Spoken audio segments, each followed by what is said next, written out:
নমস্কার বন্ধুরা, আপনাদের প্রিয় ইউটিউব চ্যানেল কেআর ক্রিয়েশনে। বন্ধুরা, ওয়েস্ট বেঙ্গল ফরেস্ট ডিপার্টমেন্ট 2000 বন সহায়ক পদে নিয়োগের বিজ্ঞপ্তি দিয়েছে। আপনারা হয়তো অনেকেই সেই পদের জন্য আবেদন করেছেন। তো সেই পদে সিলেকশন প্রসেসটা কি আপনারা হয়তো অনেকেই জানেন না।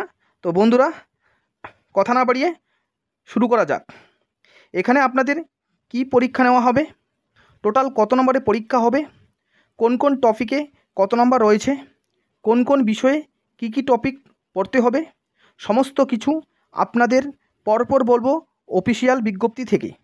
অবশ্যই আপনারা মনোযোগ সহকারে সম্পূর্ণ ভিডিওটি দেখবেন এবং সাথে একটি লাইক করে দেবেন এবং বন্ধুদের মাঝে শেয়ার করে দেবেন এবং সেই সঙ্গে আমাদের চ্যানেলে নতুন হলে চ্যানেলটি সাবস্ক্রাইব করে দেবেন এবং পাশে থাকা বেল বাটনটি প্রেস করে দেবেন।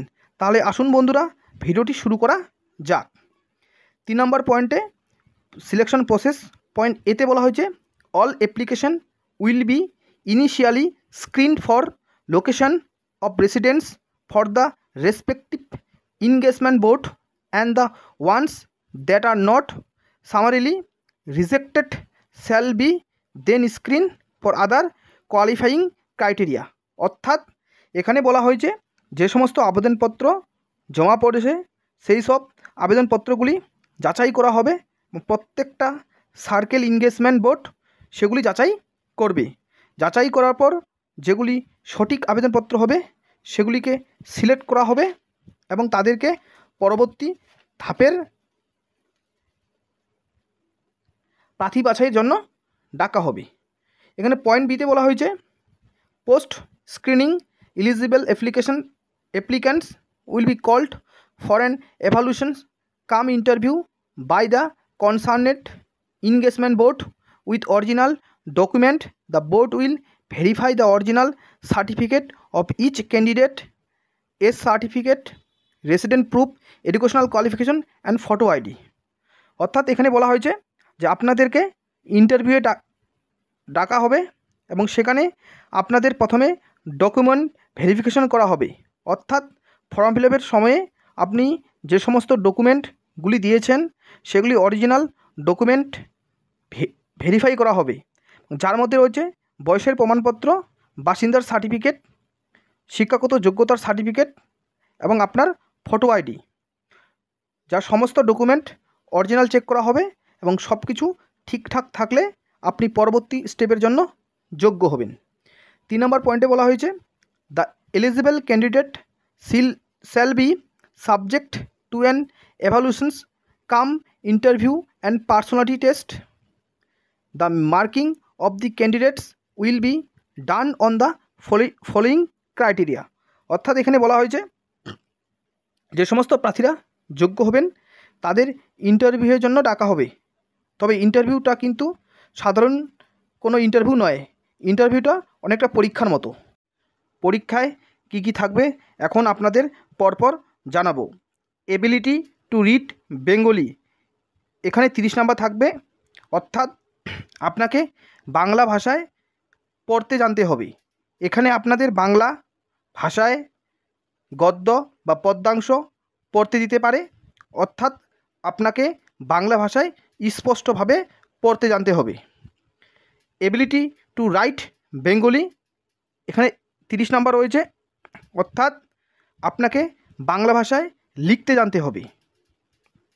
বাংলা ভাষায় কোনো গদ্যাংশ বা পদ্যাংশ বা রিপোর্ট আপনাকে লিখতে বলতে পারে, অবশ্যই বানান সঠিক হতে হবে। Ability to read English or Hindi, এখানে 10 নম্বর রয়েছে। অর্থাৎ হিন্দি বা ইংরেজি ভাষায় পড়তে জানতে হবে। ইংরেজি ভাষায় বা হিন্দি ভাষায় কোনো গল্প বা প্যাসেজ আপনাদেরকে পড়তে বলতে পারে, সেগুলি আপনাদের রিডিং পড়ার অভ্যাস অবশ্যই করতে হবে।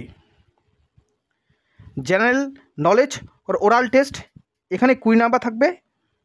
এখানে আপনাকে জিকে বা কারেন্ট অ্যাফেয়ার্সের প্রশ্ন ধরতে পারে। Personality fitness for forestry works 10 marks. অর্থাৎ বন দপ্তরের কাজের জন্য আপনার পার্সোনালি ফিটনেস থাকতে হবে। এই ছিল মোট 100 নম্বরের এখানে পয়েন্ট ডিতে বলা হয়েছে all the 3 member of the engagement board shall be award marks to each candidate as per above criteria out of a total of 100 and then merit list shall be prepared by adding the marks given by each member and organizing the evaluated candidate in the descending order or marks obtained out of 300 অর্থাৎ এখানে আপনাদের বলা হয়েছে যে একটি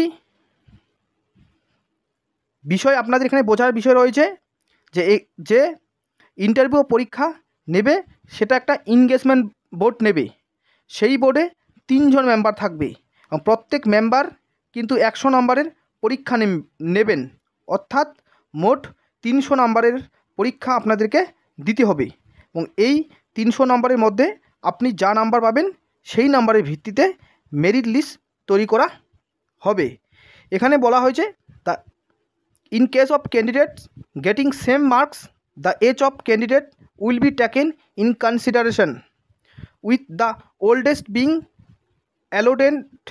allotted better rank in case of candidate other same age and marks. এখানে বলা হয়েছে যদি একাধিক প্রার্থীর একই নাম্বার থাকে সেক্ষেত্রে যে প্রার্থীর বয়স বেশি তাকেই নিয়োগ করা হবে। আবার এখানে বলা হয়েছে যদি একাধিক প্রার্থীর একই বয়স এবং একই নাম্বার থাকে তাহলে যে প্রার্থীর জেনারেল নলেজে বেশি নম্বর পেয়েছে সেই প্রার্থীকেই নিয়োগ করা হবে। সার্কেল এনগেজমেন্ট বোর্ড 3 জন সদস্য নিয়ে গঠিত হবে এবং এই বোর্ডের হেড থাকবেন চিফ কনজারভেটর অফ ফরেস্ট বা CCF এবং 2 জন ডিভিশনাল ফরেস্ট অফিসার। নমস্কার।